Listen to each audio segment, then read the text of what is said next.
বন্ধুরা, তোমরা আমার হাতে দেখতে পাচ্ছ স্ট্রবেরি চারা। বন্ধুরা, এক ট্রে স্ট্রবেরি চারা আনলাম। তো আমাদের মালকানগিরি স্ট্রবেরির জন্য সুইটেবল কিনা সেটা একটা ট্রায়াল বেসিসে ট্রায়াল পারপাসের জন্য এক ট্রে নিয়ে আসলাম। তোমরা দেখতে পাচ্ছ মালকানগিরি এনভায়রনমেন্ট তো স্ট্রবেরির জন্য সুইটেবল না। তো ফার্স্ট টাইম দেখি লাগাইয়া কি হয়। তো বন্ধুরা, এই জায়গাটা লাগাবো আমরা এখানে। এই জায়গাটা প্রিপারেশন করলাম। এর এটা ভেঙে ভেঙে একটা একটা বার করতে হবে। তো টান দিলে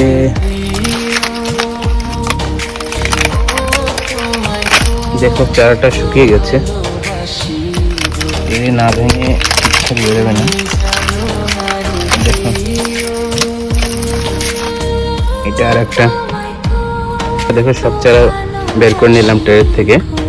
তো বন্ধুরা, তোমরা এই যে দেখতে পাচ্ছ, এটা হচ্ছে ভর্নি কম্পোস্ট আর কোকোপিট বলে নারকেলের শুকলা কেটে তারপরে এই যে সিডিং ট্রেনের মধ্যে পকিয়ে তারপরে এর বীজই দেওয়া হয়। এখন এটা লাগাবো। দেখো, লাইন করে লাগিয়ে দিলাম এক ফুট ডিস্টেন্সে, ফুট কি 1 বিঘে ডিস্টেন্সে লাগালাম। তো এখন জল আনলাম, জল দিয়ে দেবো। সব গাছে জল দিয়ে দেবো অল্প অল্প করে। তো বন্ধুরা, 1 মাস পরে কি রেজাল্ট বেরোয় তোমাদের সাথে নেক্সট ভিডিওতে শেয়ার করবো। ওকে, বাই।